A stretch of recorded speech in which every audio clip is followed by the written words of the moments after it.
Good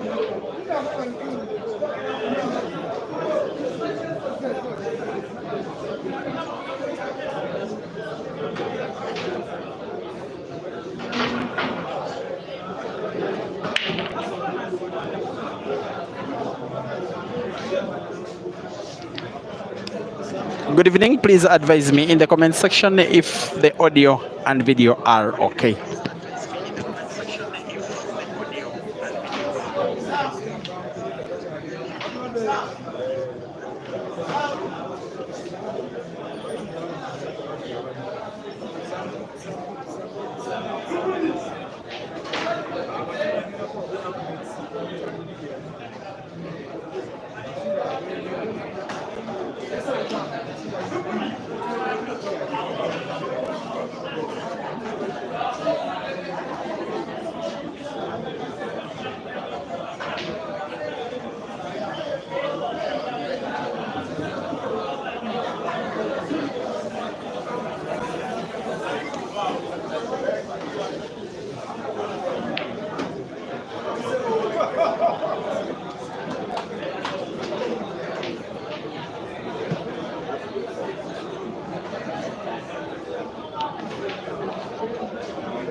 All right, it is money at stake. It is pride at stake. It is a beautiful trophy to take. It is bragging rights at stake. It is a revenge mission at stake. It is the best of Ugandan pool. It is Mansoor. It is Cesar. It is a final. Welcome to the stream. Live commentary is starting shortly.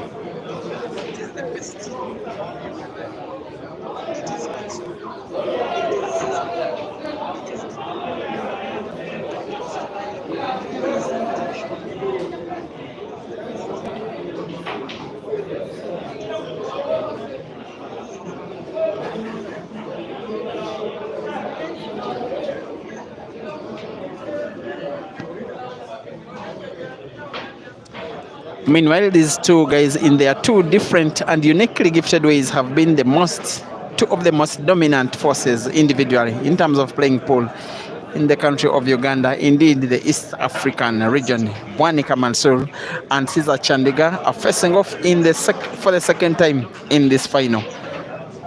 But not the first time in a final of a tournament like this one, not even the second, not even the third, not even the fourth. They have been known for consistency and brilliance and entertaining. Cesar for consistency over the last 2 years in comps like this one. Mansoor for consistency over the last 5 years in comps organized by the Pool Association of Uganda. It is a score to settle for Cesar, a score to settle for Mansoor. It is lots of reasons for these guys to try and beat each other and make sure that they become champion of this tournament. Mansoor 1, Cesar 0.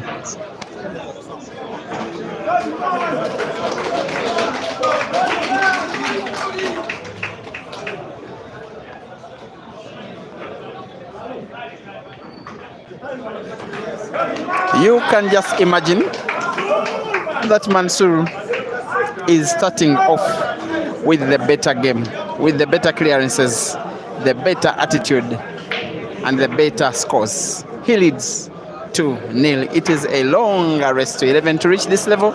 Cesar has taken down Kenneth Odong convincingly. He came from behind though for one to win. Was it 11-6, 11-7 or something? Mansoor in the semifinals did take down Moses Omara, the best of Cesar's students on the table, by the way. Even more convincingly, it was about 11-5. Here we go, Cesar to break for the third time in the game. He needs a good break. He needs good clearances. He knows that he's up against an opponent who really wants to beat him, first of all, for the sake of beating, not even for the sake of money. There was a comp that was organized exactly 2 weeks ago at Addis Sport in Chireka in Kampala. These two guys reached the final. It is the best ever performance that Mansoor has ever had against Cesar in a race to 8. That one ended 8-4 with Mansoor winning. Here we are. He once again leads 2-0. He has a chance. He has a chance to try and end the dominance over Cesar. If he won this match, Mansoor, it will be such a statement that he has overcome the dominance of Cesar over him.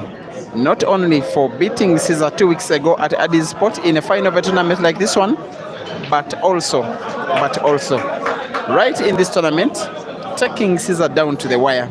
If you look at the video of Mansoor versus Cesar earlier in this tournament, in their first life in the round of last 16, you would agree that Cesar needed some stroke of luck in the decider when it was 6-6, and yet Mansoor came from 6-3 down, then took it to 6-6, then played black first before Cesar played black, and he missed it only just. Cesar is trying to pull one back after going 2 games down against Mansoor. He surely can.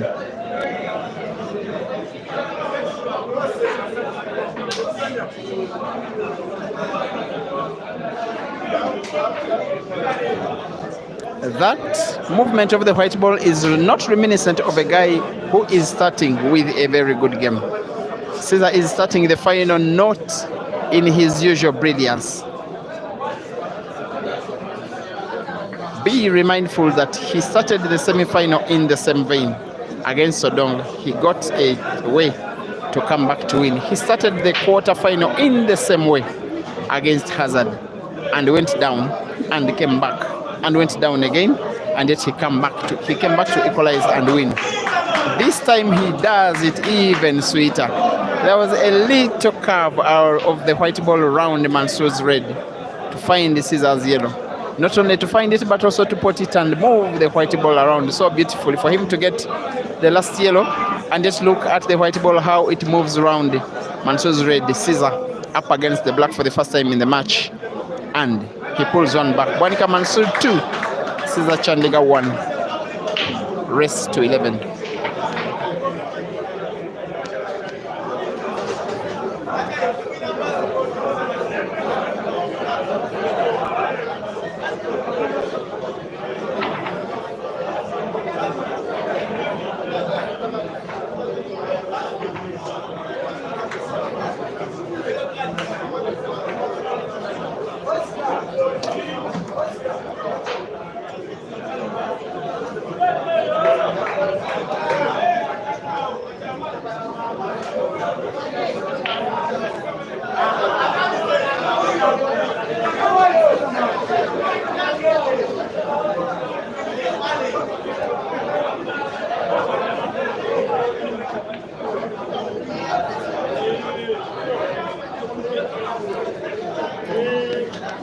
It seems Cesar this time has done his homework. He's very much willing to take Mansoor on to the offensive game, which is very known better for Cesar. But as if Cesar is very much willing to take on Mansoor even for the tactical game, the technical approach, which is very reminiscent of Mansoor. And this game this film will not be one that you will enjoy so much, but Mansoor will know that by playing touch, technical pull, Cesar is playing in his territory. Table remains open. With an open table, when you put both yellow and red, the table remains open, irrespective of which ball went in first.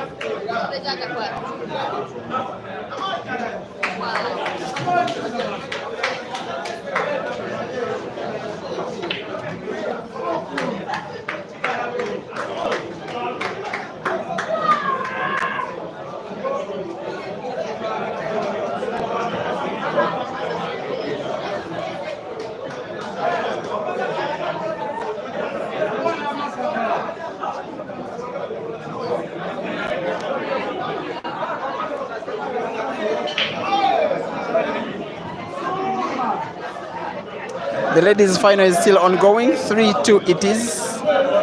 The younger of the two sisters, Rashida, is leading against Rukia. Remember, it is only the second live final. The first live final was won by Rashida. If Rukia wins, then they will have an overall final like this one. If Rashida wins, she will take positions number 1 and number 2. It will be a good way for her to come back. She has been going through a lot, especially in terms of her form on the table. This time round, I think she's getting the better of these girls, fellow players. Ladies, as we like to call them, in sports terms, not girls. And these ones, sometimes when describing themselves, they like to call themselves boys. We love to call them gents, but young men they are. Cesar, I think 23, Mansoor, I think 25, last time I checked. But very accomplished. Has already moved around the place, Mansoor, around the country, Uganda, around the East African region in Kenya and Rwanda. He has been to Zambia to play pool. He has been to Zimbabwe.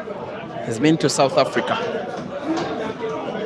He's already played in a world championship in Cape Town around 2018. He has already been an accomplished player with 7 calendar tournaments of the Pole Association of Uganda. Only one of 3 players to have achieved that.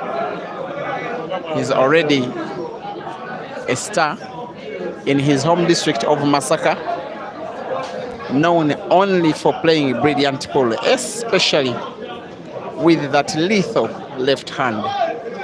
Cesar is already even a bigger star in Moyo, where he was born, in West Nile in Uganda, in Lira North, where he was raised, in Gulu, where he was nurtured as a player, in Kampala, where he became a decent player, in Lusaka, where he first became a semi-professional player, in Nairobi, where he first played his international money matches, in Tanzania, where he next played his international money matches in Dar es Salaam, in Bulawayo, where he won his first international championship, in Shanghai, where he played in Heibol, in Qinhuangdao in China, where he became the ambassador of Joy Tables in Africa. A star of a player, taking on another star who gained stardom even earlier. And yet the star who gained stardom later has become the toast of the nation, especially in the sport of pool. Bwanika Mansoor has a score to settle. He did not take it so sweetly when Cesar came and interrupted his dominance of Ugandan pool, which was only by him and pretty much by Sejemba Ibra. Not only did Cesar come in between that dominance, he came on top of it and became the top player in the country. Not just officially in rankings of the Pole Association of Uganda, but also as the official national champion of Uganda. 2 accolades that he took away from Mansoor. Mansoor needs to use tournaments like these ones to get the better of Cesar. Of recent, he has shown that it is possible.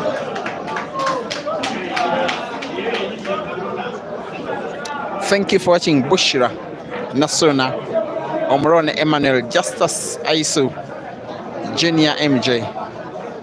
ACAP Mobile, you are saying when is Cesar coming back to Zim?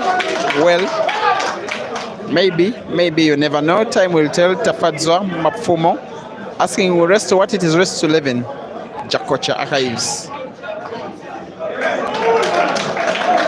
Jaban Ongweno, Otita Morgan, Shafik Kizito Magarura, Richard Shambare, and all of you who are starting off this final. As Mansoor moves round the white ball, he will try to put the black ball to the top right corner pocket. He most likely will, but he must first do it. If he misses, he will most likely get punished. Mansoor versus the black for the 3rd time in the match. And he sinks it in quite beautifully. Mansoor 3, Cesar 1. Rest to 11.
Every time your video is not so clear, this being YouTube, feel free to adjust its resolution to a higher quality by going to the settings of your videos icon that pops up on the top right of your screen.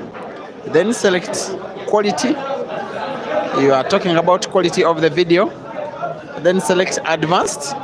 You are advancing from the lowest figure to a higher figure. And then select a figure as high as your data bundles can afford.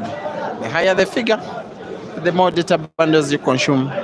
But even more importantly, the better your video looks. We are at Amigos Pool Arena, also better known as the Kampala Pool Arena, right at the heart of Kampala, the capital city of the East African country of Uganda, where two of the finest players in the country are once again up against each other in the final. It is only 2 weeks ago that they faced off in the final. But in between those 2 weeks and today, they have faced off twice more. That is how consistent they are. The impressive thing is that after about a year ago, when the matches between Cesar and Mansoor were dominated by Cesar, Mansoor has gotten back to the drawing board of late and is no longer being intimidated by Cesar. Of course, when Cesar came back from Zambia, where he first played the semi-professional pool, the first money match he played was against Mansoor, and he took him down in a race to 16. It ended 16-9. The second money match Cesar played was also against Mansoor. A big arrest to 21 with $1,000 at stake at Kevi Pool Arena in Masaka. It was won by Cesar with a big score of 21-9. The two then faced off in a number of comps like this one, with the majority of them being won by Cesar. The time in a comp that Mansoor took down Cesar was at a weekly tournament that happened at Lamario's in Kitintali in Kampala at the semi-final stage. Comp was won by Mansoor after defeating Cesar in the final. Outside of that, you can only talk of a third place match where Mansoor beat Cesar in a monthly comp at Bulaga along Mitiana Road in central Uganda. Outside of that, there are about 6 other comps in which Cesar beat Mansoor and beat him quite convincingly, until Mansoor learned how to beat Cesar. A money match that was organized at Dice Lounge in Kampala, with Cesar being brave enough to head start Mansoor with +6 in a race to 21 with $1,000 at stake. And Mansoor won 21-14, with the actual score being 15-14, that he didn't even need the head start to win. A rematch of the same pair of players was organized at Climax, also in Kampala. This time Cesar was able to pay sweet revenge to Mansoor. 21-14 final score was, actual score being 20-14. Actually, Cesar did beat Mansoor quite convincingly on that day, and he came from behind. He actually had to win the last 4 games to win that money match. And to win today, he will still have to come from behind. But nowadays, Mansoor seems to be so determined and shows it that he has the ability to take Cesar down. And whether you are watching at the venue, where we have a few hundreds of people, whether you are watching online, where there are even more hundreds of people, whether you are just whether you are just making phone calls to the venue, you know that the Mansoor of late has got what it takes to take down Cesar. He's leading 3-1 and he's playing for 4.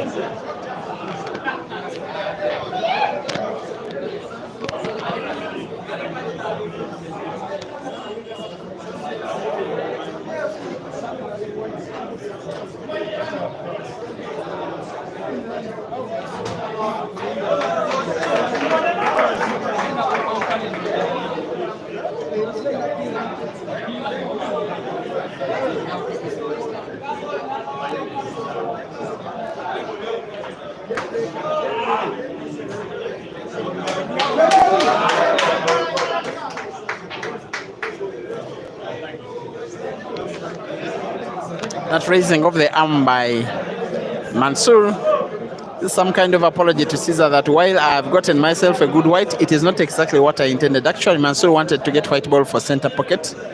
It was not good enough, but in the end, he gets an equally good white.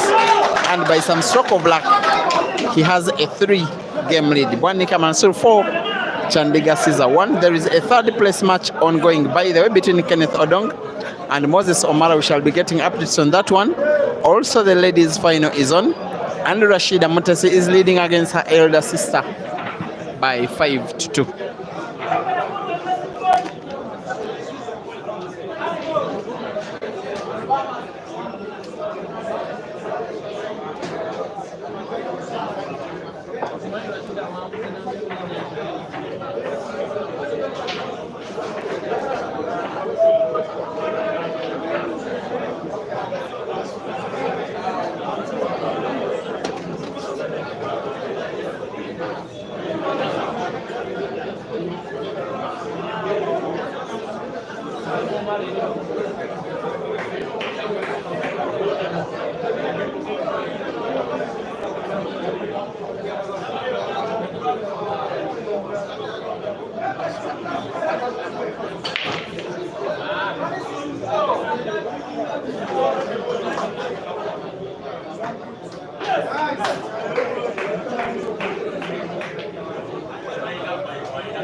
If you're just joining the stream, if you didn't watch the match from the start, your eyes are not deceiving you.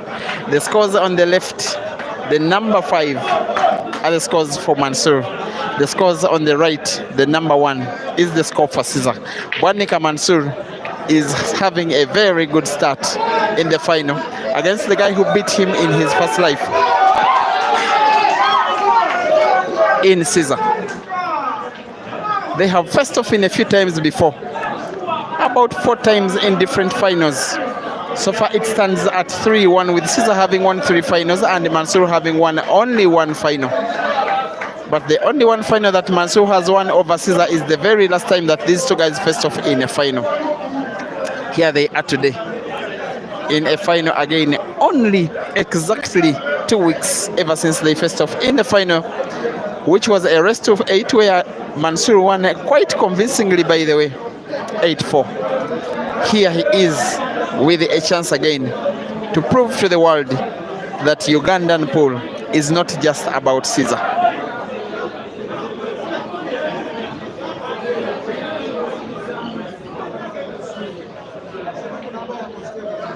Cesar has not started well. A few unforced errors there, a few misses, a dry break like the one he has just had now, and Mansoor has been utilizing quite well. Cesar will just wait for an opportunity. The one thing I normally know about Cesar's game is that there comes a time when the beast unveils in him. You saw the beast unveiling in front of Odongo, who led and it lost about 7 games in a row. You saw the beast unveil in front of Hazard. This beast will unveil in front of Mansoor, but hopefully for Mansoor, maybe he will have a commanding lead. If he has a commanding lead, it will be impossible, even if it is Cesar. But here we are. Even Mansoor playing as well as he has been playing in this match so far. Even he too can miss a ball as easy as that one. And look at how Cesar is trying to command, how he's trying to bounce back. It's a good shot, especially in the defensive perspective of the match, of the game. What can Mansoor do? He has 4 very, very tricky balls.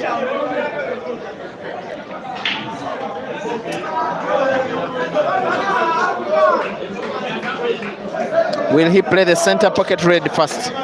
Will he try to play combination shot, potting both red and yellow to the same pocket closest to your screen on the left? He must make a move, and the move must be effective, or else he gives out this frame. Goes for the center pocket. He has 2 choices of balls to play here.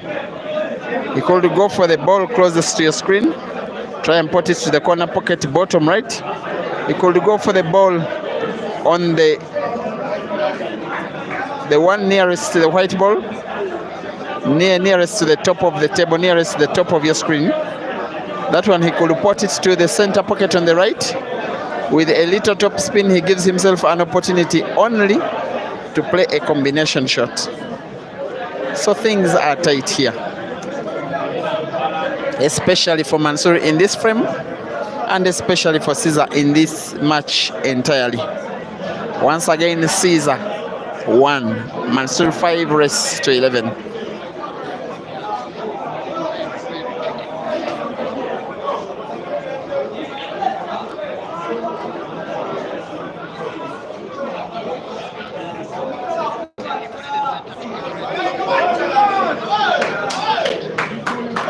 Not yet out of trouble. I think he wanted white ball to open up that red ball, which is so close to Cesar's yellow, the one closest to your screen.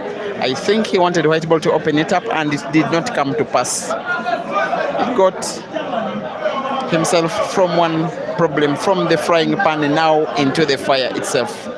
And Cesar is waiting very patiently and humbly for an opportunity. Mansoor is going for a combination shot. Should he perfect it, he may be good to go. But it is not easy at all, even if you are Mansoor. His shirt is labeled Mansoor the Magician. He needs to show us some magic here.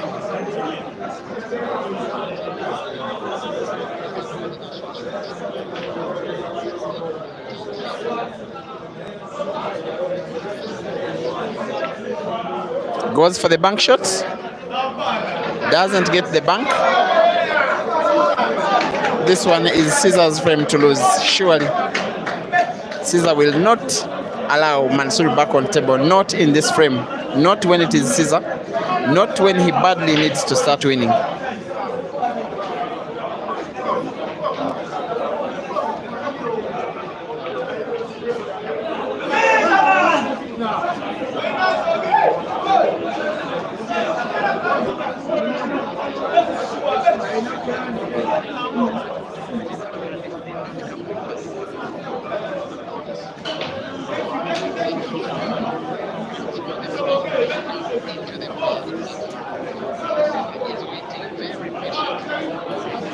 The news is that the ladies event has been won by Rashida, and she took positions number 1 and 2. She beat up her sister into conceding the match, by the way, at 5-2 in a race to 7. When Rashida was on the verge of winning the 6th, Rukia just conceded the match. She will wait for her turn in another tournament. So Rashida takes positions number 1 and 2. Rukia is supposed to play with Prosi for the 3rd place. That is the situation with the ladies. For the men's, one of these players will be number 1, the other will be number 2. And then Moses Omara and Kenneth Odong are playing out for position number 3 and 4, respectively. Cesar 2, Mansoor 5.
From where I'm watching, the mood of the fans is a little bit low. This arena has 1, 2, 3, 4, 5, 6, 7, 8 tables placed well spaciously. One of them is this one. It is being used for the final. The 2 tables adjacent to it are all left free. One other table is having the trophies for the winner, for the winning man and winning lady, waiting. Of course, the man will be one of these guys. The lady is known to be Rashida. The other pool table is having the 3rd place match, men's category, ongoing. It is between Kenneth Odong and Moses Omara. 5-3 now, Kenneth Odong in the lead. And only one of the tables, the one in the extreme background, is the one that has been left for the business of the bar. That is the amount of respect that the management of the venue has for the game. About 350 to 400 people are packed at the venue watching this final. They seem to be, in my opinion, predominantly Cesar supporters because they are not happy. That is one speciality about Cesar. For only 2 years, he has been resident in the city, and yet he is the most supported player in the city itself, in the same city where Mansoor has lived for years. This one is some kind of tricky situation to try and finish a game. Is he going for combination shot? Does he have sight enough of the yellow ball to play combination shot with a backspin of the white ball, which is something he seems to be aiming to do? The backspin is on. The combination is off. The call is a foul. The ruling is 2 shots in favor of Mansoor, and the most likely impact is loss of game for Cesar.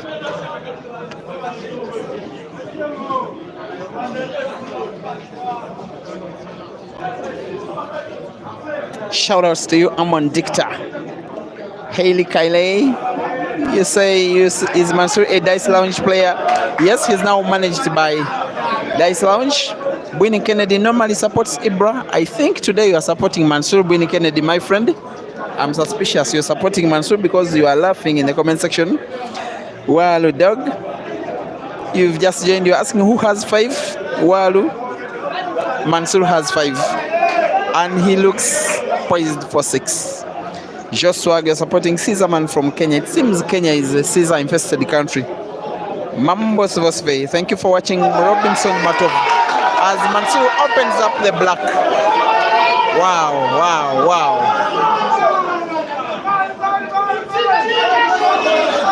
There we are. Just about to take a 6 to lead is Monica Mansoor. The magician, the champion, the left-handed serial killer now takes a 6-2 advantage against the Scorpion. In a race to 11, it means Mansoor needs 5 and Cesar 9 out of 11 games to play if they are to go to the decider. Actually 12 games.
It is one of those games where you are shooting well, you are lucky with your own breaks. Your opponent is not so lucky with his own breaks. And your opponent is under pressure. And you are growing confident. And your fans are getting re-energized with your each and every move. That is the situation Bwanika Mansoor is in. But again, if you look at his body language, he is still wearing a very tough face. Reminiscent of a guy who knows that while he's having a 4-game lead, he's up against an opponent who can make that lead disappear in thin air. He has done it, Cesar, to Mansoor before. He did it just yesterday to him. Yesterday's match, a race to 7, ended in a decider which Cesar just stole away from Mansoor. I can see some of Cesar's fans in the arena. They seem to be having their eyes closed. They seem to be praying. They just want the win. They just want their hero to let them to victory, to let them have a very good night, to drink the beer away. They want him to take the money, but they know that the win belongs to them all. But Mansoor also believes that the win will belong to him as long as he keeps shooting as well as he's doing so far. Making so far his home district of Masaka proud. Making so far his Kampala town of Katwe proud.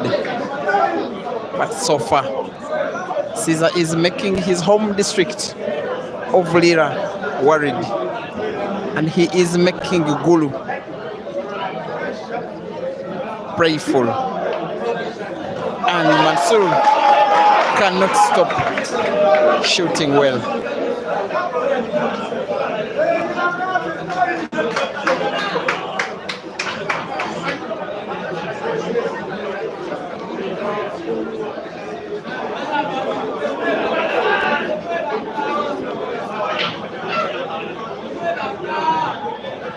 It is 9:54 coming to 10 p.m. My anticipation was that the tournament will be done by 11 p.m. East African time. But yes, it will be done even earlier than that. Even if they are to go to the decider, there is no way at the playing speed of most especially Cesar, who will be the player to have come from behind winning the majority of games. There is no way we are going to 11 p.m. with this game still on. So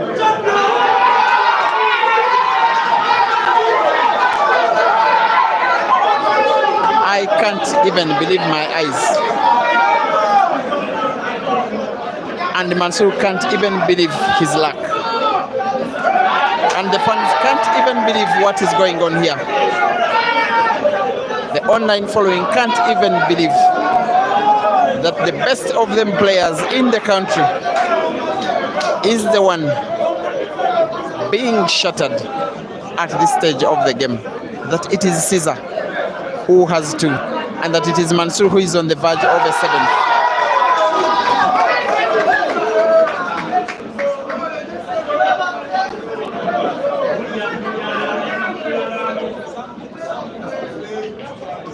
Bwanika Mansoor 7, Chandiga Cesar 2. And under the advice of Team the Scorpion management, Cesar gets a very needed time out. He really needed some time off the table. He was granted the 3 minutes, and it is after the 3 minutes that live commentary and the match will proceed. Thank you. For now, meet you in the comment section.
Anti oli mu kamera kyakugamba bali mu timeout balebe kale abali mu timeout baba batyali kati bw'oba oyagala babe nga bakulaba bamisiika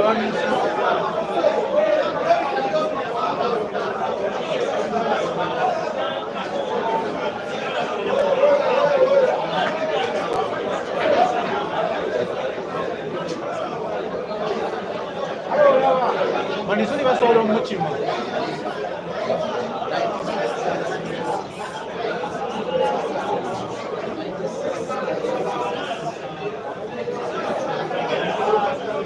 basobola omukima omuzino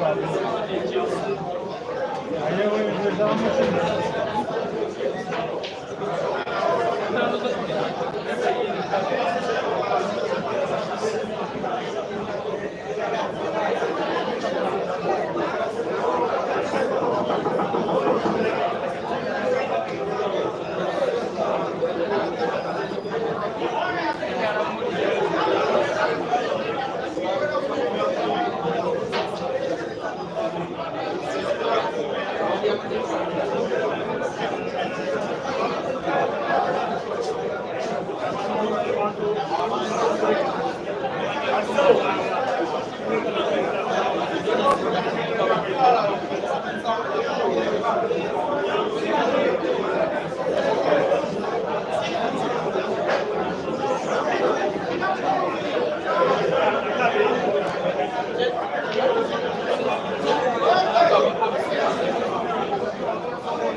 Ladies and gentlemen,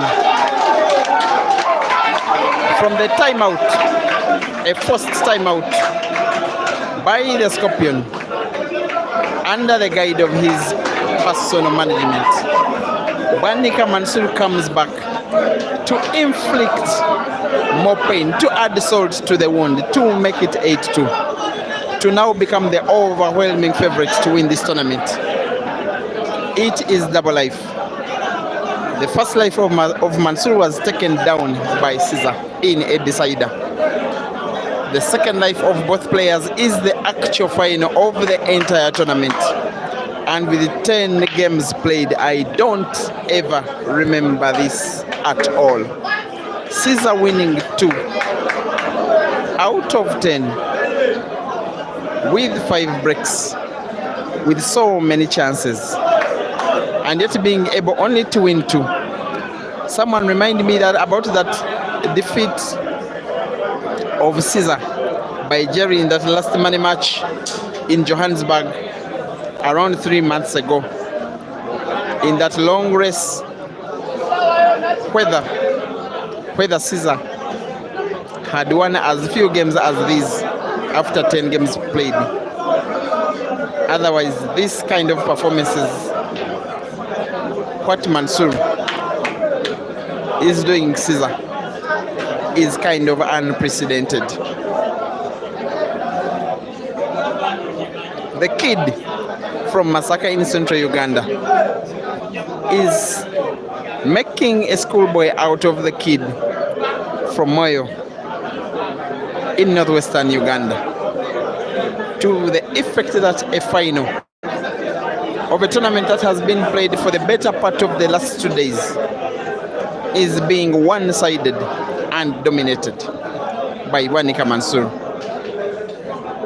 whose first meaningful time to beat Cesar, besides those 2 money matches, was the final of a weekly comp that happened at Addis Sports in Kampala exactly 2 weeks ago. At exactly this time 2 weeks ago, Mansoor was leading against Cesar. He is trying to repeat exactly what he did, if not to even better it, by beating Cesar in a final of a 2-day comp with twice as more money, and yet it's even a bigger win, especially if he maintains this lead 8-2.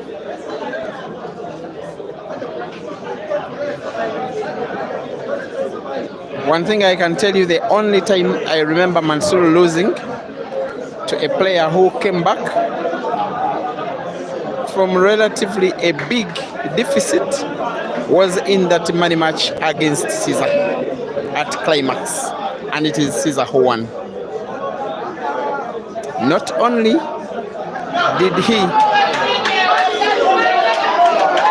on that day demystify the +6 head start for Mansoor to level.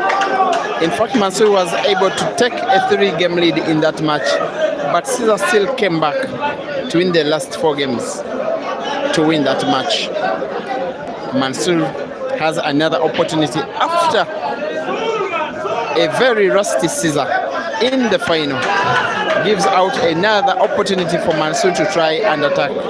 Mansoor has only that one ball, which is the yellow touching the red, and he opens it up. Very confident looking Bwanika Mansoor. The kind of brilliance he's demonstrating in this frame is the same brilliance which helped him win the Uganda National Open Pool Championship in 2018, and yet followed it up with 6 more calendar titles of the Pool Association of Uganda, and a series of tournaments like this one, and a series of money matches, but not against Cesar.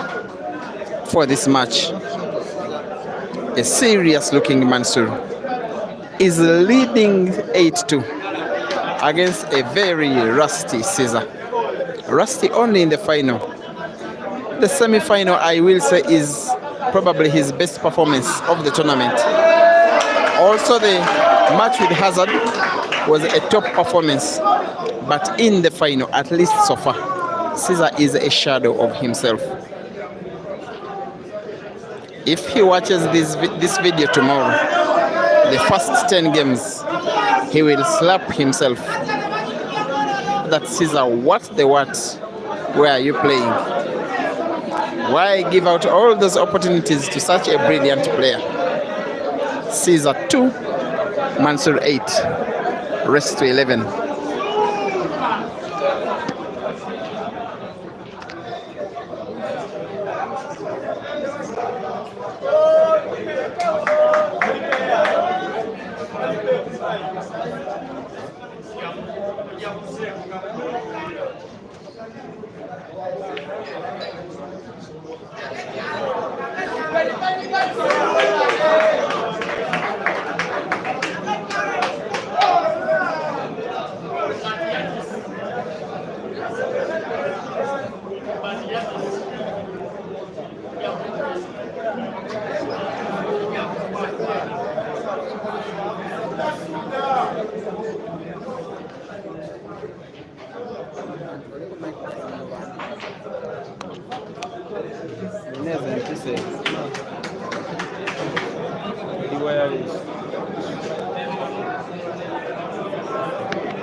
I want us to talk to a guy who has traveled all the way, most likely from Fort Portal, Kevin Kaboha, about the game, about the tournament, about what you are seeing of Cesar today. Well, greetings everyone from wherever you're watching. I'm actually enjoying the game, but clearly Cesar is not himself. I suspect he's exhausted because he has played consecutively against great players. He played against Hazard, played against Odong, now he's playing Mansoor, who is clearly using a tactic of delaying. Every time he's playing a shot, he takes time unnecessarily. So I suspect that tactic is the only way he can frustrate and exhaust Cesar and also affect his rhythm. But all in all, nice play from Mansoor. Cesar, I don't know if he can come back. I'm supporting Cesar. The same number of players, because both of them have reached the same level, same number of players. Wouldn't the fatigue be affecting both of them? Well, which players did Mansoor play? The last 3 opponents he has had. Omara Moses. Now you can see the Omara is a good player, but you can see if you can compare people like Omara and Then Odong Kenneth. still Hazard and Mansoor are tougher players to play. So I mean Hazard and Odong. All right, I see. Do you think Cesar has a chance to win this one? He has pulled one game back. Mansoor conceded that one. Do you think he can win the match? The Scorpion is the best player the African continent has ever seen. If anyone can do it, it will be him. It's a tall order, but it is possible. Thank you. That is Kevin Kaba.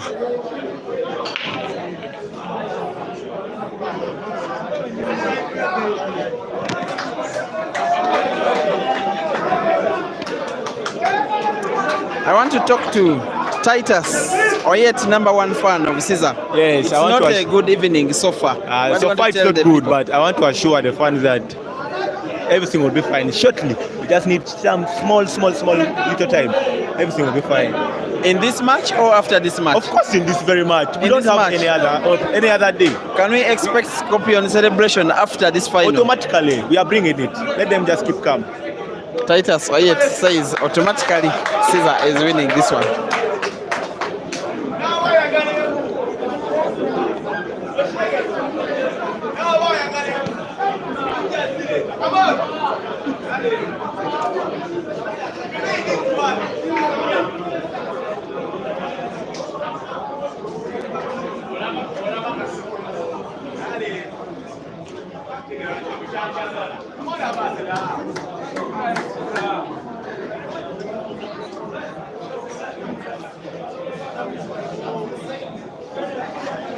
And how about a final for 1K watching live on YouTube? Thank you guys for always watching these videos. By the way, for those who have not been watching regularly this tournament, it has entirely been streamed on Facebook, because for now, every time I try to go live it is being streamed live on YouTube, because every time I try to go live on Facebook, I'm told that the account is being protected from spamming, which I don't know what it means.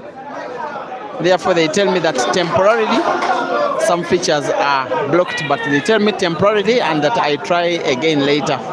Anytime Facebook is back, then we shall go back to break and finish live Facebook. For now, I really do pass a message of thanks to all of you who keep watching these videos. YouTube gives an opportunity for me to get the benefits of monetization if you guys can watch the ads that are played before each of these videos runs. So that one is just for me. If you appreciate the efforts to have these videos coming, please don't skip the ads.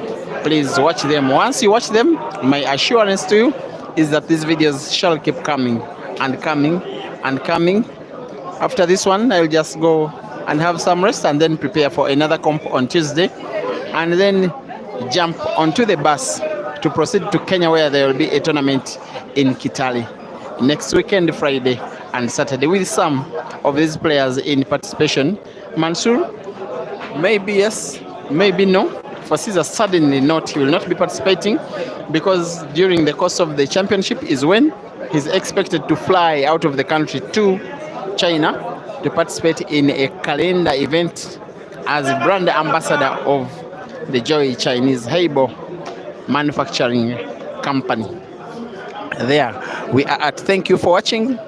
Gary Chibuta Mambo Svasve, Frank Adams, Betty Tabitha. Betty, definitely you are not having a good time. Sorry, friend. These things happen. You win some, you lose some. If you win, I know you will jump over the moon if somehow Cesar finds a way to win this one. But against Mansoor, who needs 3 and Cesar 8, it is hard to see that coming, especially with Mansoor in this vein of form. But one thing I can tell you people, if there is one player who can even think of coming back from 8-3 against Mansoor to win, that player is Cesar. The other bit of news is that the men's third place match has been won by Kenneth Odong. He will be taking his $100. There's $300, I think, for the players who comes second and 500 for the player who wins this match. Yes, Ugandan comps are like that. The money is not so much, but enough to motivate these players to keep training and keep fighting and keep in shape for bigger tournaments which are coming their way. Bigger ones coming up, like the National Open Championship ECA competition this year, like the pool leagues, like international events, like the World Black Ball Championships happening in Manchester, where there is plan for Uganda to send out a team to participate in those World Championships for only the first time. And of course for Cesar, in just a week's time or less, he will be going to China to play with the very best players in the world.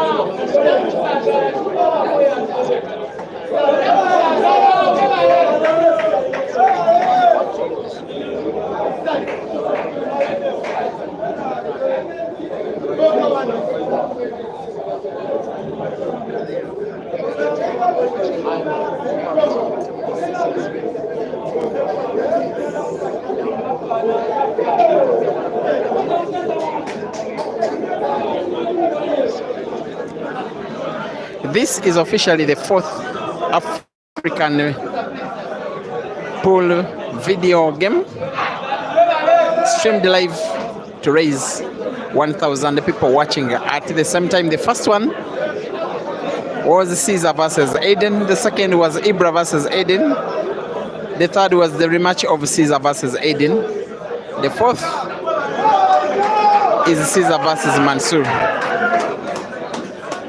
Live on YouTube at 1,000 watching. Thank you guys for the relevance you give to the sport, to these competitions, to these players, and to myself. It feels so rewarding when the thing you do is appreciated by others. It also feels rewarding when you play as well as Mansoor and go 9-3 up against the best of them players. Vanika Mansoor 9, Chandiga Cesar 3, rest to 11.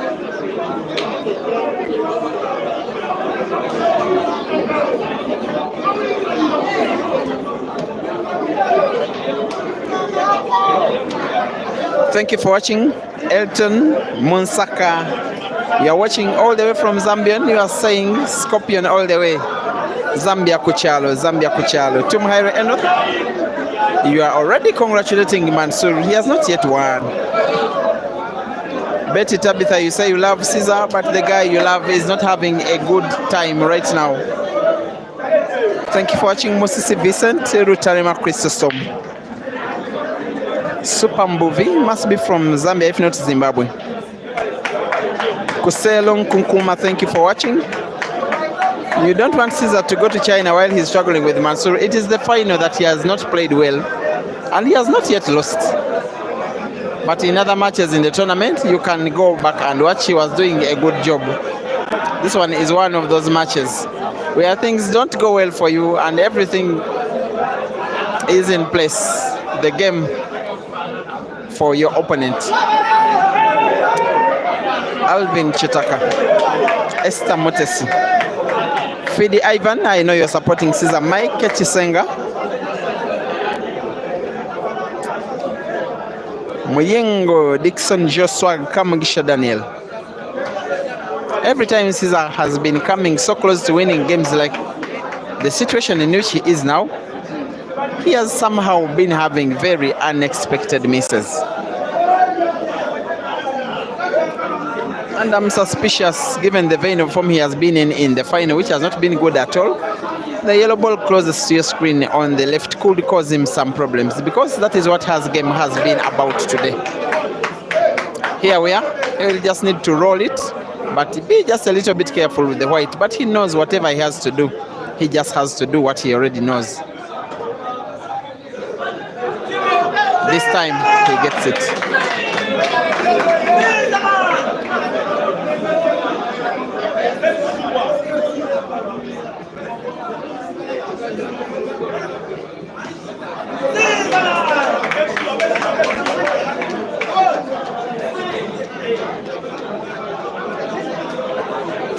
Cesar 4, Mansoor 9.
The Mansoor fans who are here also in respectable numbers started off by not being sure of themselves. They were silent. Right now they are chanting, "We want to eat an apple."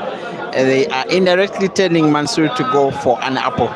And of course, a green apple, and yet playing the reds.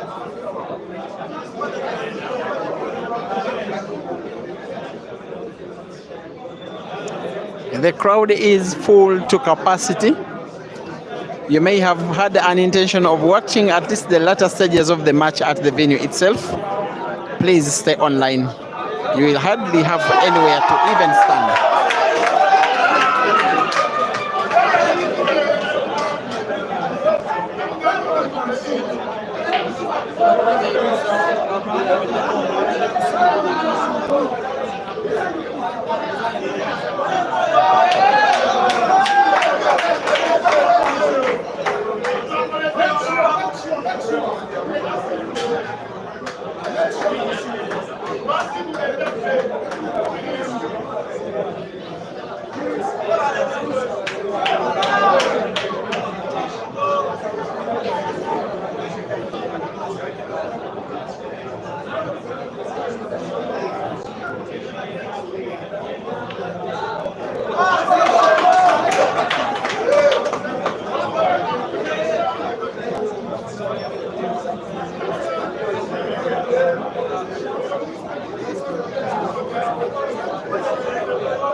Should for some reason Mansoor lose this match, for any reason, for whatever reason, should Cesar win this match, Mansoor will look back at this shot with tears in his eyes.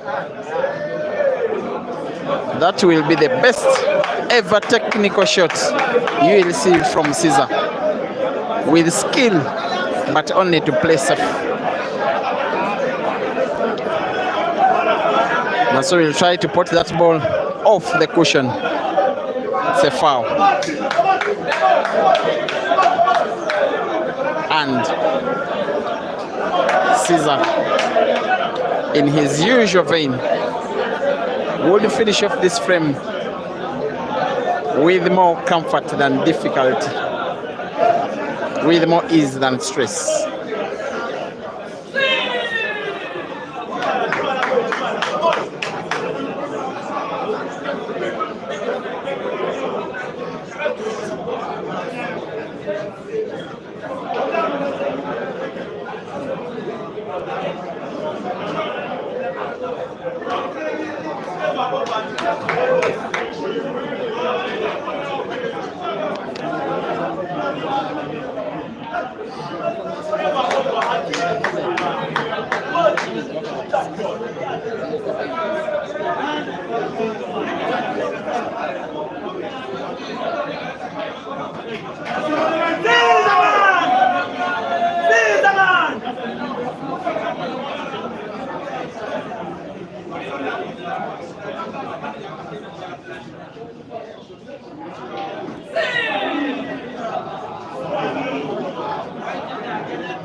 Cesar 5, Mansoor 9. It is still possible for the Scorpion, but it still looks unlikely.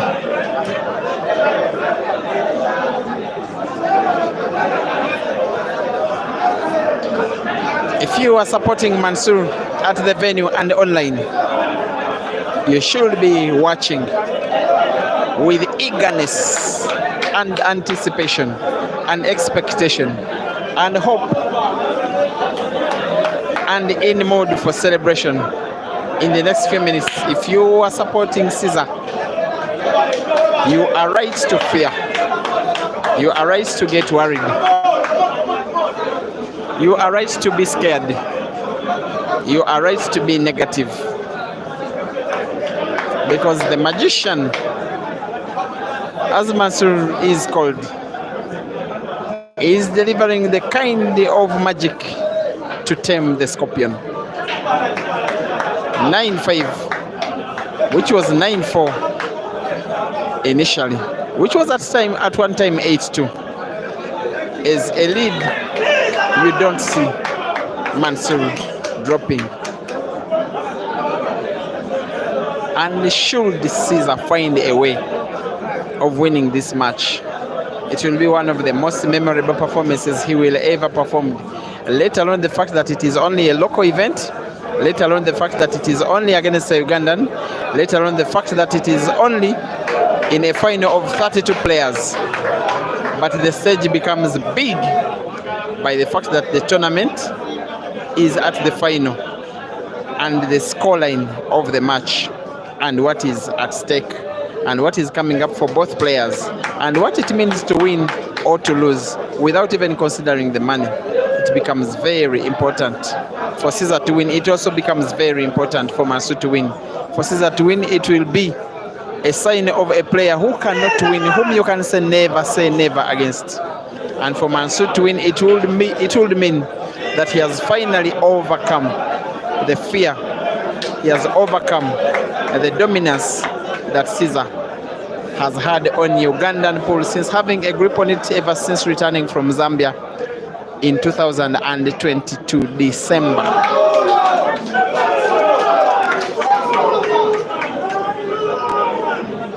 And that shot by Cesar will go down as another unforced error. I want to think that this is one of the poorest performances I have ever seen from Cesar in any match, and yet it is a final. He normally plays at the same level in an international tournament, in a league match, in a money match, in a local battle, in a local tournament. His level is always constantly beautiful. In this match, his level has been constantly wanting. You will count the number of unforced errors and opportunities he has given to Mansoor, which Mansoor has been utilizing. And you would really agree with me that the Scorpion has been a shadow of himself today. And Mansoor will not want to be forgiving. Here we are, going for 10.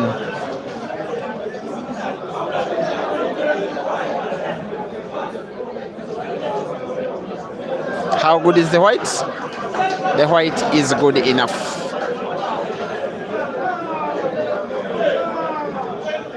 He plays a little bit even arrogantly and confidently, but perfectly.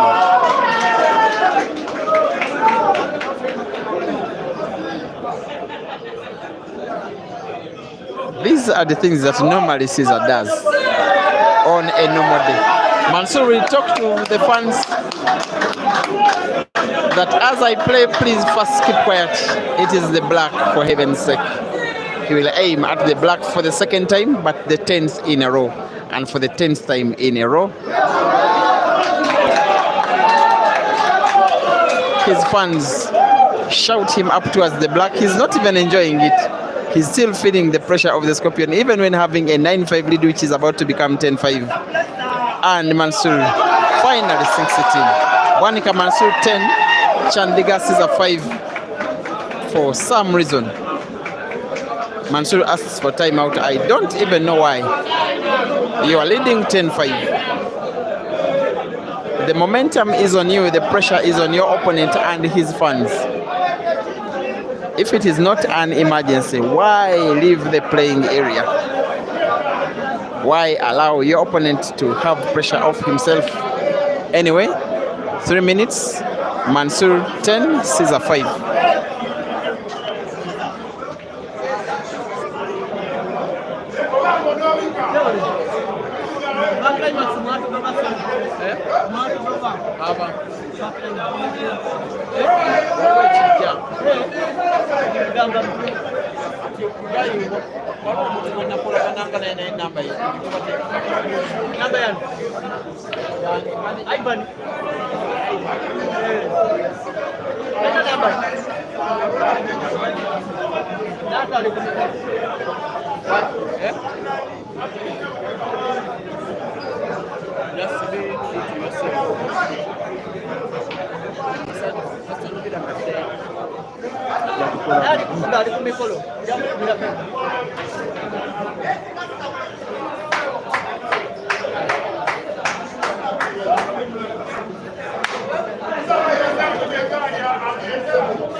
Yo,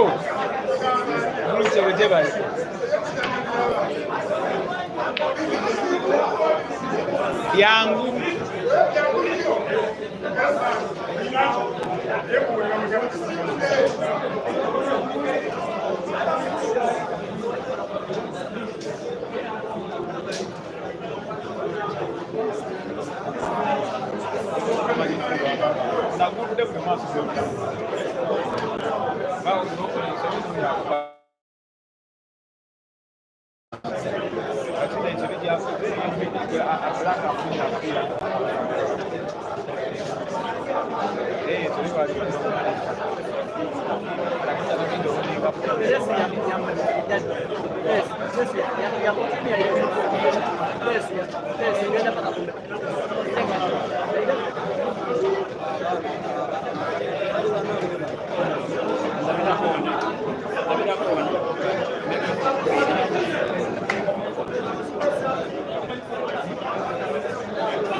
The maths is now as simple as this, ladies and gentlemen. For Cesar to win this tournament, he must win 6 games in a row. Starting with this one, he can no longer afford to miss a shot. He can no longer afford to foul. He can no longer afford to split the balls well on the pot and yet not pot any that is on the break. He can no longer afford to pot the white ball or to have the white ball jump off the table, or to play his opponent's ball instead of his, or not to win a game. He must win all of the remaining games to win the tournament. 5 games in a row and a decider which will be the 6th, or else be condemned to number 2 position for the second time in a final where Mansoor is his opponent.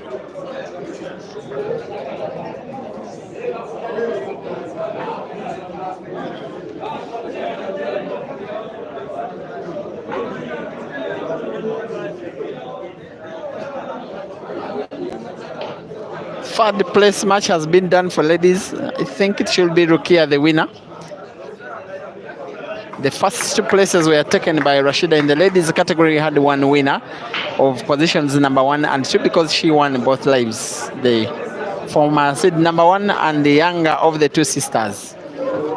But it seems as though Cesar may have gotten himself at least partially snookered.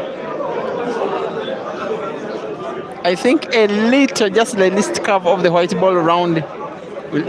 Oh, maybe he can see the ball, maybe off the cushion. He has to avoid getting himself snookered. He does so well. That is so beautiful.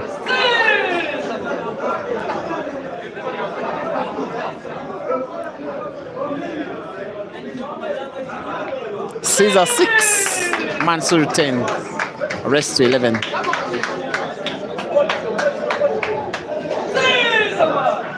Cesar is on the long journey to 6 consecutive games to win.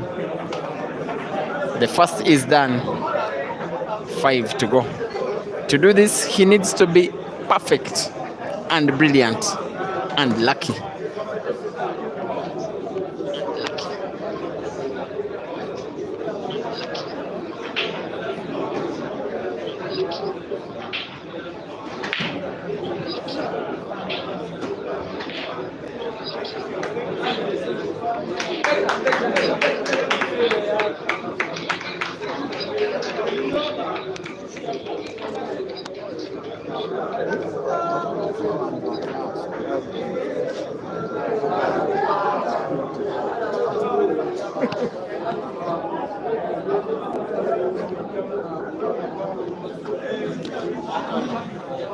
Just being outside briefly, you can't believe. Consoling the elder of the two sisters, they normally make each other cry when they beat each other on the table. After Rukia making Rashida cry the last time round in the National Open final, today it has been Rukia's time to shed some tears. Very friendly, best friends, but rivals on table.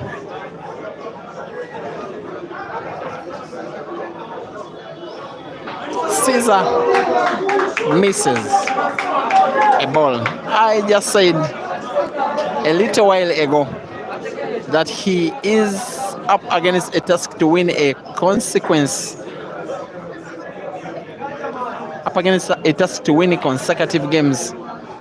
He has to make a run in which he cannot afford to blunder, not even at all. He has already done enough mistakes which have put him into this dangerous situation in which he has never been before. Fortunately for him, Mansoor also blunders. The game, the frame, number 17, which they are playing right now, Wait, it's okay. I think shall be won by whoever of the two players deals with the situation of a red ball and yellow ball touching each other closest to your screen. The balls a bit on the left of your viewing area. The one who negotiates that place, that space better, will most likely win this frame. And as the both of them play, their mind is exactly there.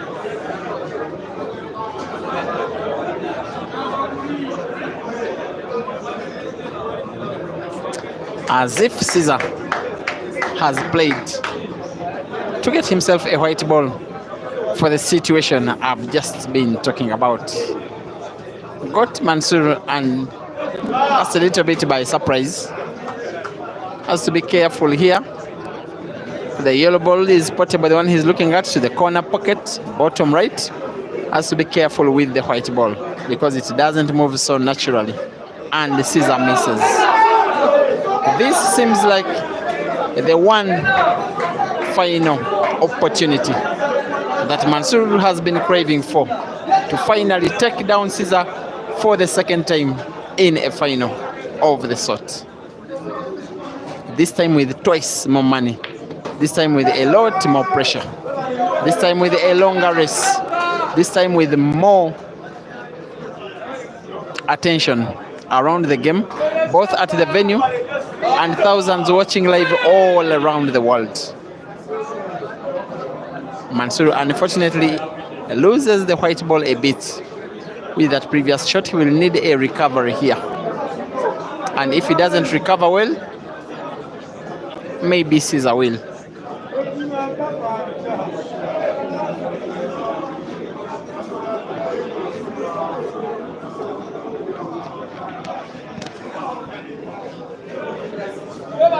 This is Mansoor at his brilliant best in terms of defense.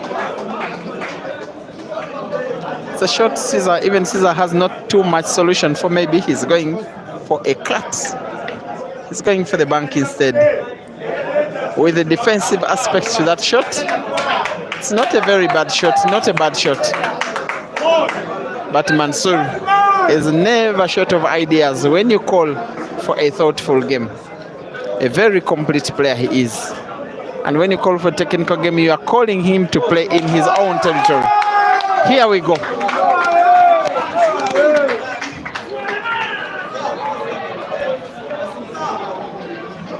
The chance comes again for Mansoor. He will need to roll that red ball off the against the rail, put it to the corner pocket, bottom left of your viewing area, and then the adjacent red ball to the corner pocket, top right, and then black to the corner pocket, bottom right. It is a sequence Mansoor would do repeatedly if it was not a final, if not under pressure. This time all that will stop him would be the bit of pressure under which he is. Where is the white going? Not bad enough. His only problem is if the white ball badly is intercepted by Cesar's yellow. It is intercepted and is almost against the cushion, and Mansoor is snookered. Advantage, Cesar. Cesar and his fans at the venue and online, they cannot believe their luck with this shot. That they are most likely getting at least a chance to play, and unless Mansoor pots off the cushion. Off 1, 2 cushions and fouls. And concedes the game. Cesar 7, Mansoor 10, rest to 11.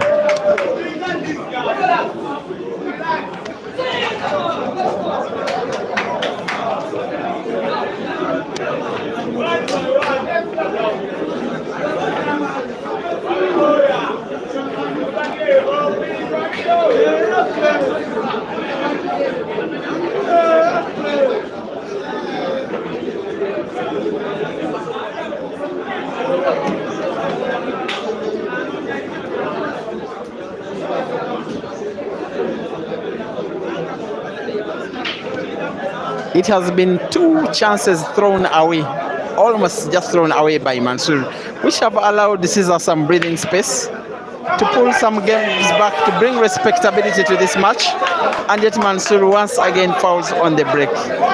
Are we seeing one of the greatest comebacks ever witnessed in Ugandan pool? Maybe one of the greatest in African pool. Should Cesar find a way of winning this match? Should Cesar find a way? It is a big should. But the longer it drags on with the match still ongoing, the more possible it becomes. Remember, what Cesar has to do is not on to think about a game which is not yet played. He only has to focus on the game he's playing. He only has to consider himself having nothing to lose, as if he has already lost the match, but only trying to pull a game back, and then another game, and then another, and then another. Before you know it, the pressure mounts onto Mansoor, and again, before you know it, you could have a decider.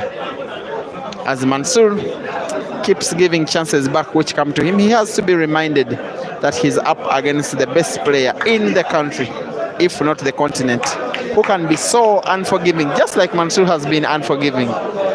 Cesar has the potential, though very unlikely, to win 4 more games. It was 6 more he needed to win.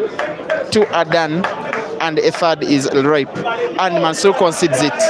Cesar 8, Mansoor 10, rest to 11.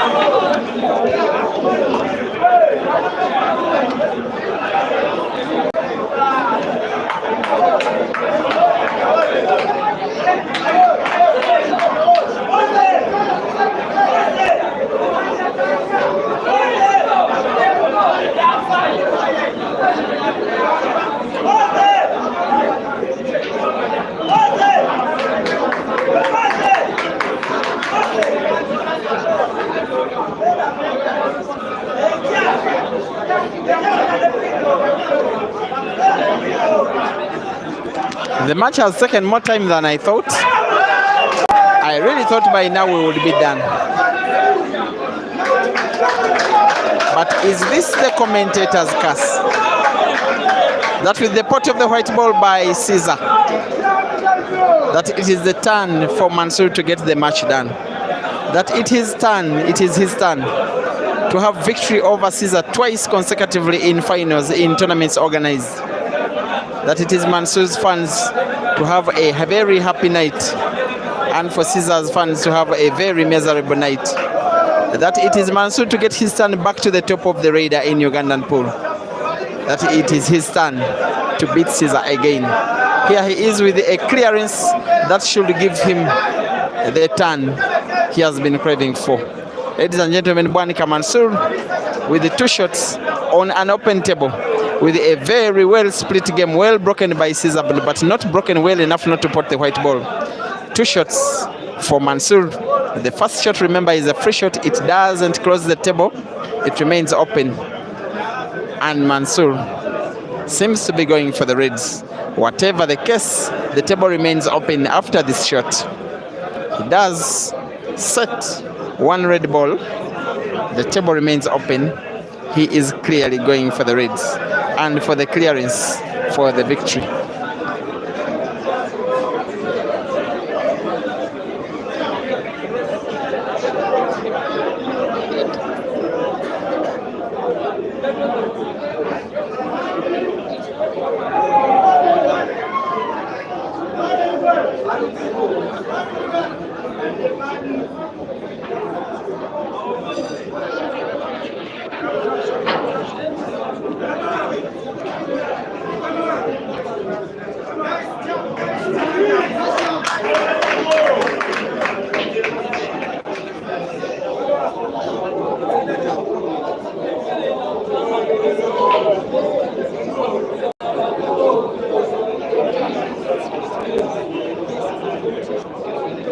He will take all the time in the world. He is normally very cautious between shots. He has every reason to be this time because it is a final. It looked to be drifting away from him with losing 2 consecutive frames, having some careless actions and thoughts therein.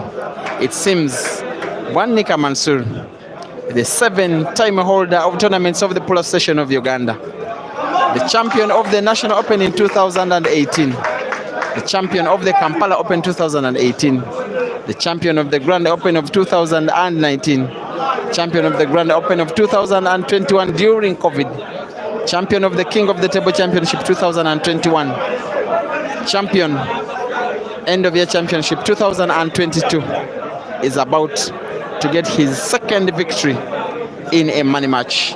Not in a money match, in a tournament against the best of his opponents in Cesar. It is a performance, if he wins this game, that will re-energize his support, that will galvanize his fans around their players, that their champion is indeed still a champion. That shot, which doesn't have very accurate white ball movement around it, is being celebrated by Cesar's fans as though they themselves have potted black. It's up to Mansoor now to show us what he's made of. What he played is what he thought. It's what he's executed. It's what he has to play on again.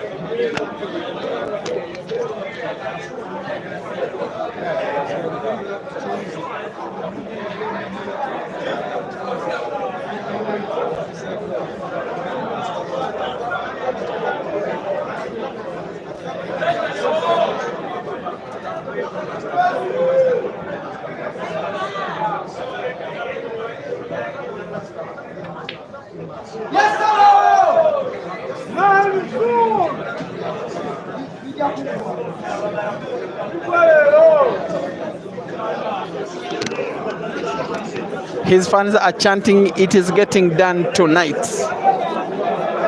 Cesar's fans are hoping that Mansoor performs another era tonight and now. If Cesar and his fans are to win this match, they need the Mansoor to blunder, and to blunder now. And he blunders.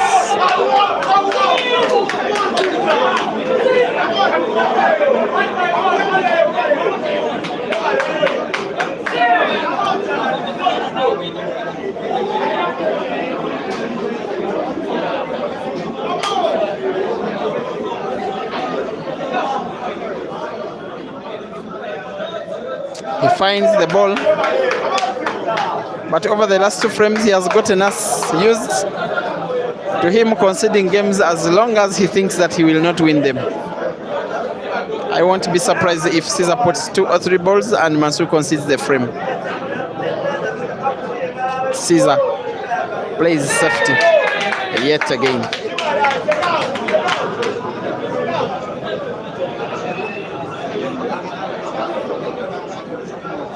This one will be a foul. Definitely a foul. Energy is not enough.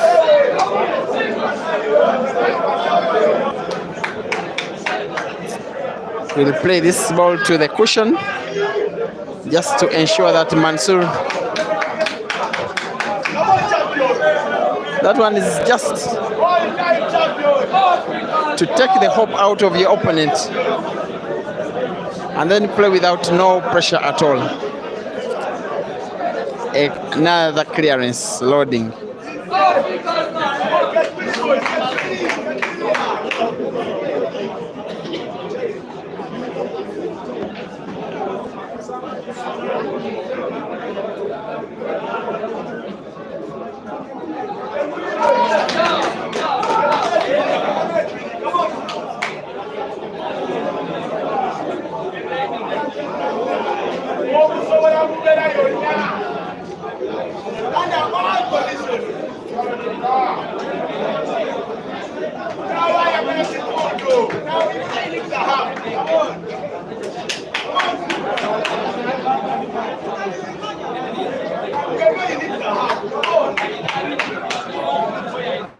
Cesar's fans are chanting that even if Mansoor needs only half a goal, he will not get it.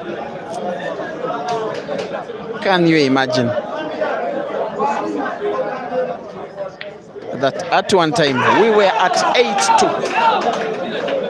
And since Mansoor being at 8-2 up, he has won 2 games and Cesar 6.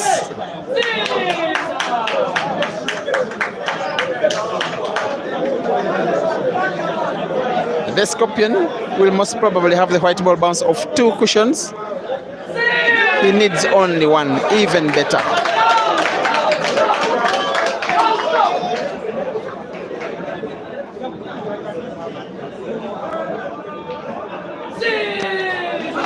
Cesar 9, Mansoor 10.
I would imagine that Mansoor was praying, because right now that's all he can do. I just think he has played his heart out. He has tried to play to his best against Cesar. It is looking as though the best has not been good enough so far. Cesar will inspect to ensure that the balls are well racked. It is mind games going on, in my opinion, here.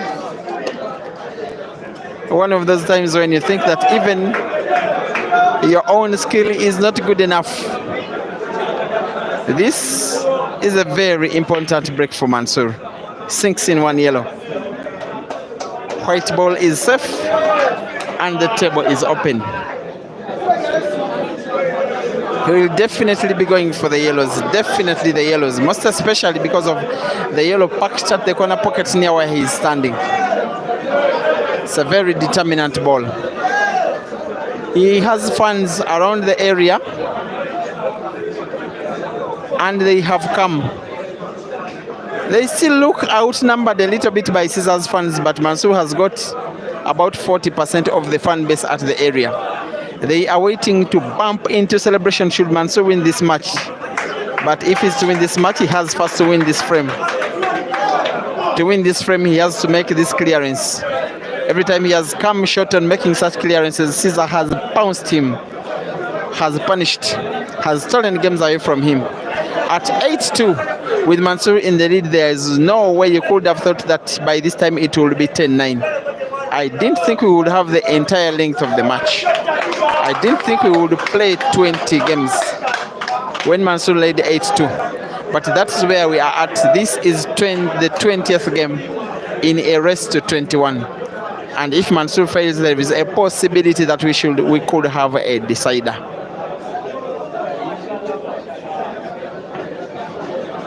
One of those times, especially if Mansoor wins, I know it will be a beer night. If Cesar wins, he's too tired from playing consecutive games for the whole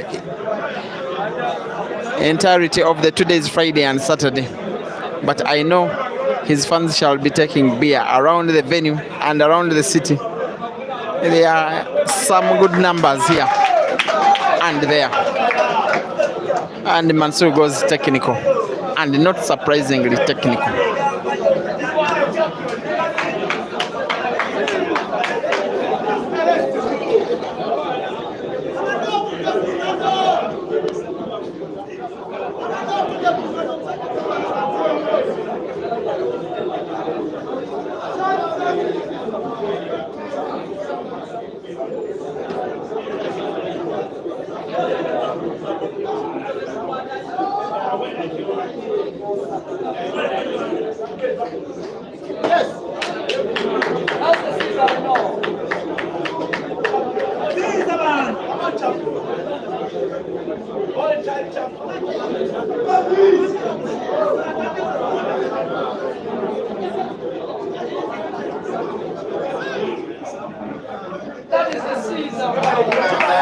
Very easily, around 400 players are watching this match at the venue. Very easily, 400.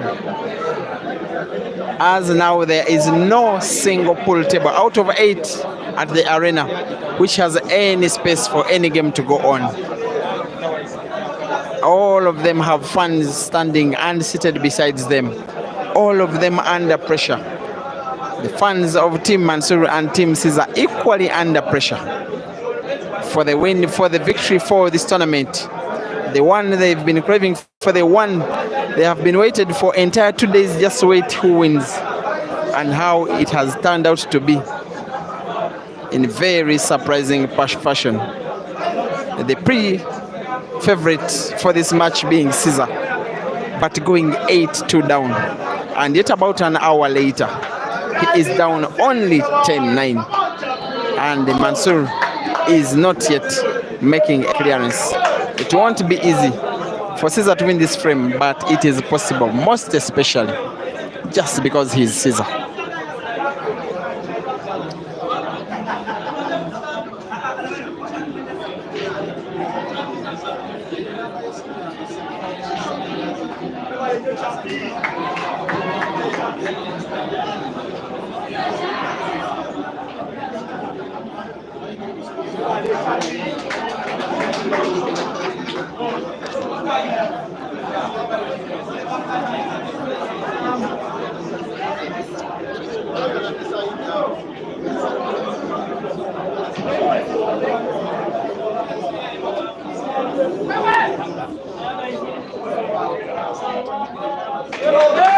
He will find his yellow, Mansoor,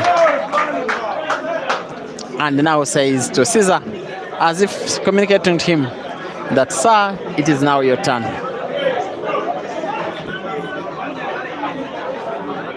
The Mansoor hopefuls are just praying that Mansoor's effort, especially early on in the match, doesn't come to nothing. Cesar's fans are hopeful that Cesar's effort, especially trying to come back from 8-2 down, doesn't count for nothing. Still slight advantage for Mansoor. Maybe not slight even. He only has one relatively tricky ball. The yellow ball, which is behind red at that center pocket on the right. And they will both have that situation in mind as they play out this game.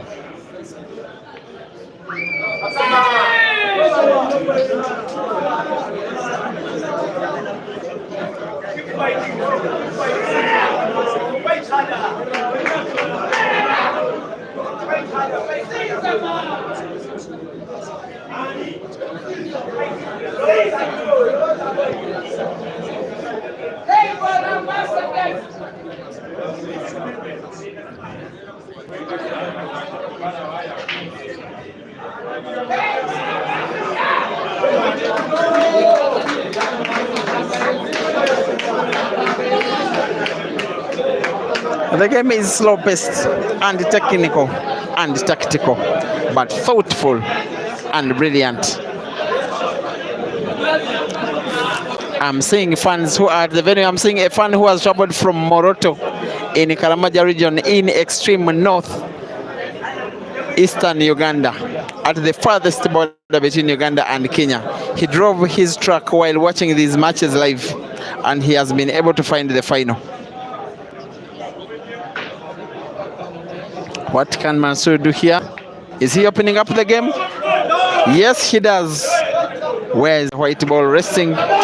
White ball is a little bit tricky, but you would recommend Mansoor under all of this pressure to try out that shot and playing it to perfection. He was just not lucky enough with the fine resting position of the white ball in comparison to his yellows. It is pressure here. It is nerves. It is the burden of expectation. It is the fear of the unknown. It is the thought of what will happen if he doesn't win this match, Mansoor. He is still showing signs of his brilliance, even under pressure from Cesar. That was nothing short of brilliant. He will need that long-range target to put that yellow ball to the top right corner pocket, with white ball being drawn backwards but in left side motion, such that he can only see the remaining yellow if he puts the one he's about to play. He needs only to have sight of the yellow ball to the bottom right corner pocket. If he does those two brilliantly, he will be good to go.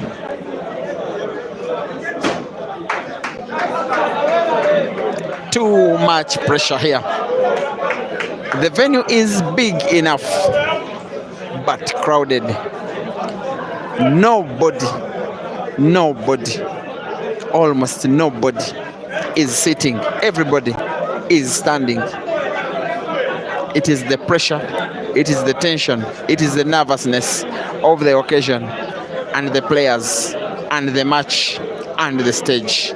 Bwanika Mansoor with what could be the most important shot of the entire match. This one. It is difficult, but he can deliver. He surely can, but it won't come easy.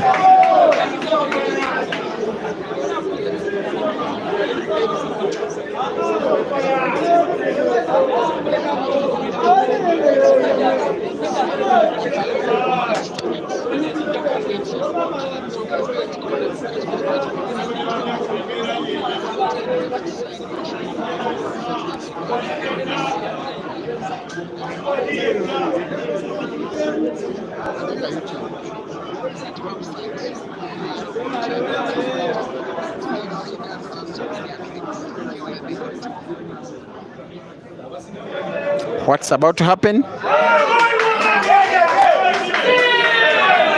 Well. Mansoor was 99.9% accurate with the pot and the movement of the white ball. But Cesar is still in this game by a whisker. Only just.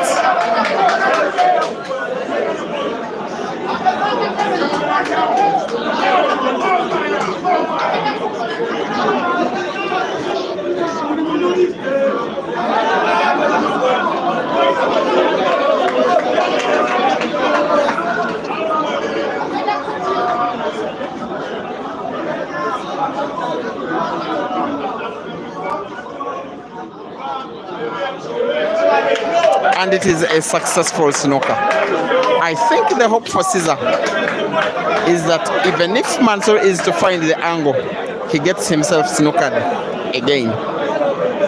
Because the likelihood is that Mansoor will find the angle of the cushion off the rail to the left.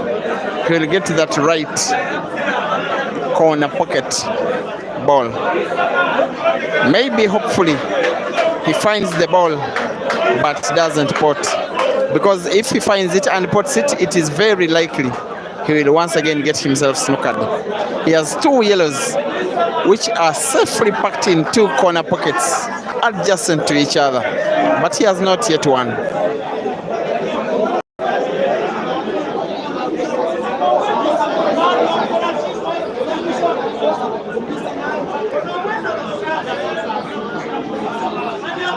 Will he find the ball?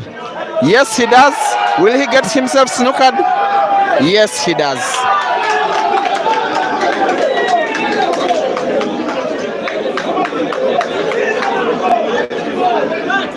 Isn't this the definition of pressure?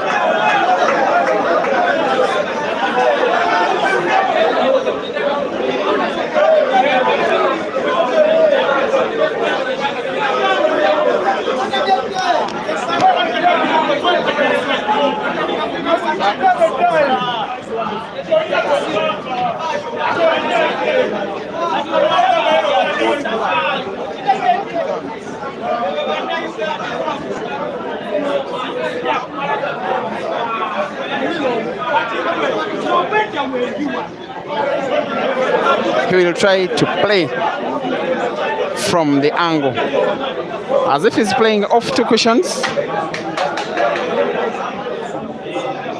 The movement of the white ball, you think, may be intercepted by the black. He fouls. And Cesar's fans are clapping for that miss. They know that this match is heading to the wire.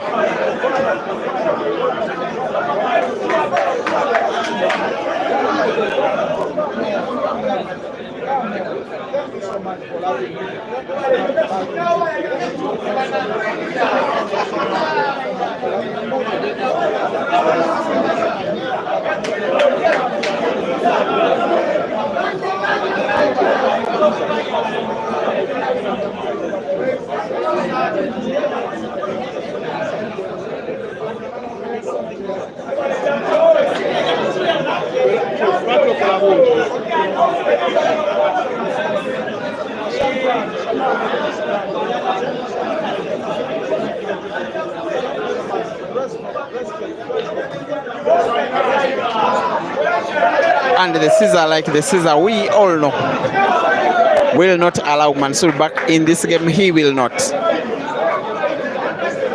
Mansoor is about to let a 6-game lead disappear in thin air. That is the pressure of playing against Cesar. He has accustomed these players to almost being their boss on the table.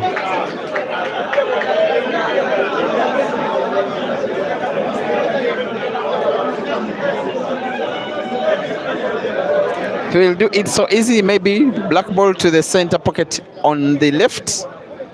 Yes, to the center pocket on the left.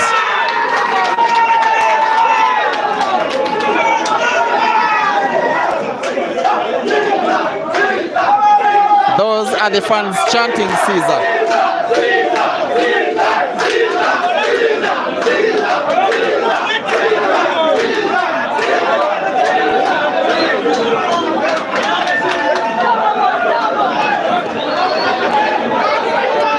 Ladies and gentlemen, in Uganda, pool is a fans game.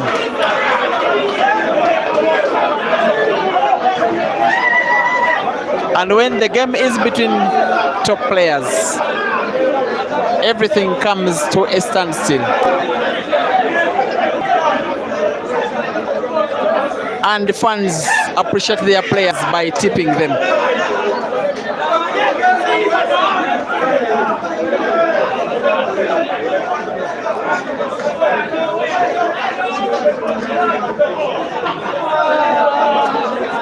And the biggest of matches at this tournament is ending in a decider. The tips will come in from Cesar's fans, I know, just to re-energize him that the fight is not complete unless you win this next frame.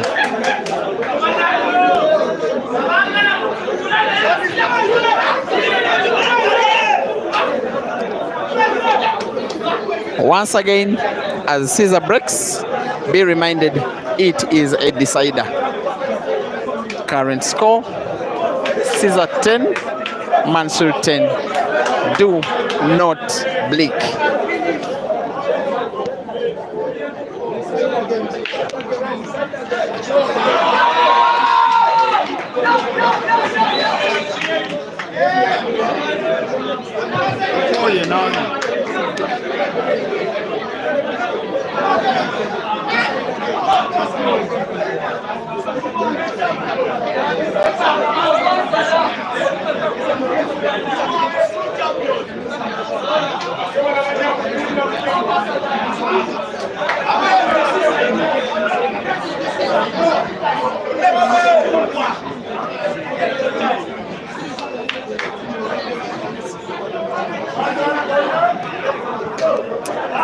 If I can just tell you, this young man, Cesar, who has been playing pool only for 7 years of his life, has become a top player in the country and in the region and on the continent.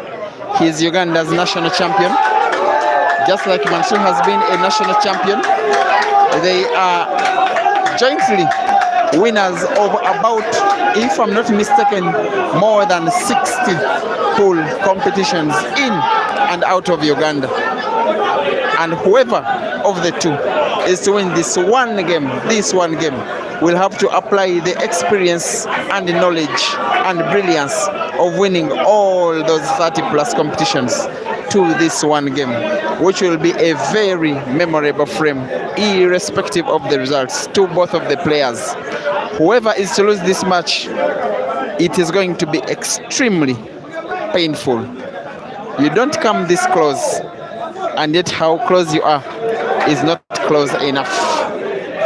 With over 400 people watching live at the venue, with over 1,300 plus people watching online, the biggest match in today's and yesterday's 32-man competition is in a decider in which Mansoor Bwanika is now in pole position to make a clearance, which will burst him alongside with his fans in celebration, in jubilation, in happiness. They will most likely drink the night away should they win this frame.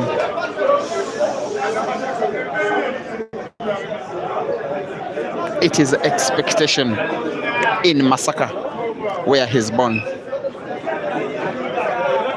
It is a shade of worrying in Lira and Gulu and Jumani and Arua, where Cesar has roots as a player and as a person.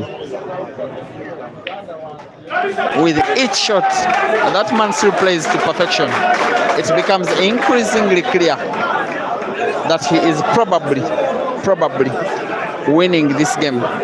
Remember, winning this game means winning this match. Remember, winning this match means winning this tournament. What a moment to be awake. What a moment to say no to sleeping early. What a moment to be a lover of pool. There we are.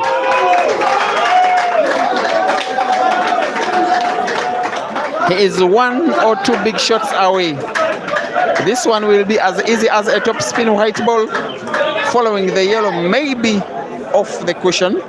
He'll have to guide it off the cushion. A direct top spin may not be very effective. It is what exactly he's playing. Maybe a direct top spin. I think it is good enough.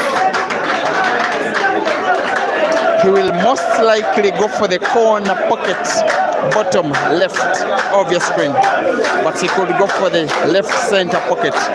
His fans are chanting him up to ensure that he doesn't let himself down, to ensure he doesn't let them down, to ensure he gives them the happiness he used to give them when he was the most dominant player in the country between 2018 and 21. This is Bwanika Mansoor with the most important shot of the tournament this far. Will he deliver? Yes, he does.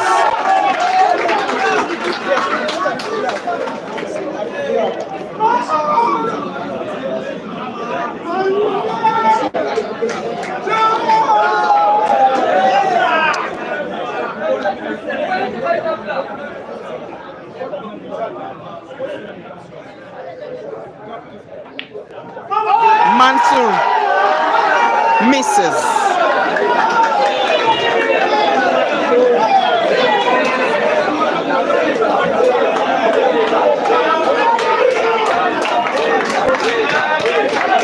And it is Cesar's fans.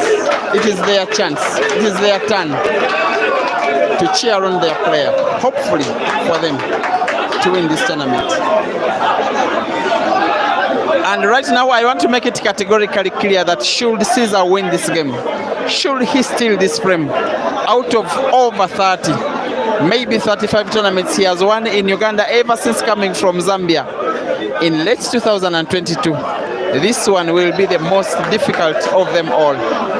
He has found it difficult to beat Mansoor than even winning Hazard in the final of the National Open. This will be the hardest and the most memorable of them all. Should he win?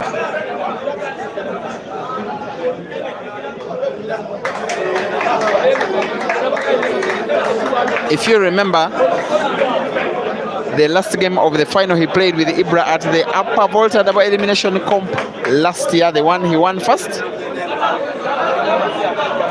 it is reminiscent of this one.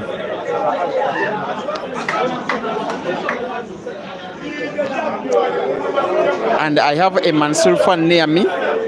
An adult man is crying in total tears.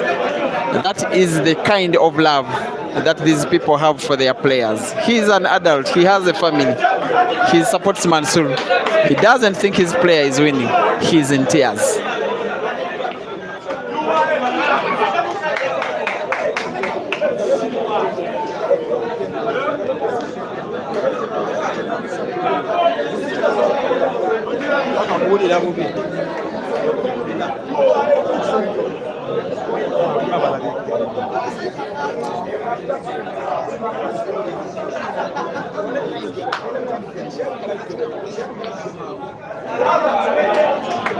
And Cesar, like the Cesar we all know, the Cesar you all know, he will not let you back. The most unforgiving player you will ever see in a free practice game, in a money match, in a tournament, in an international game, in a team event. As long as he gives you a chance and you don't take that chance, he normally doesn't forgive. And he's at his best the bigger the stakes are.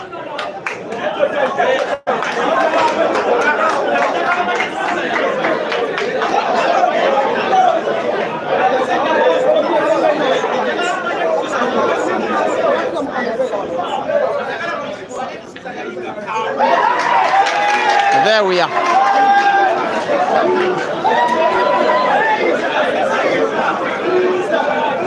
As long as Cesar rolls that ball, which he will surely do, even with his eyes closed, his fans are about to burst into celebration. Oh my God! Cesar misses.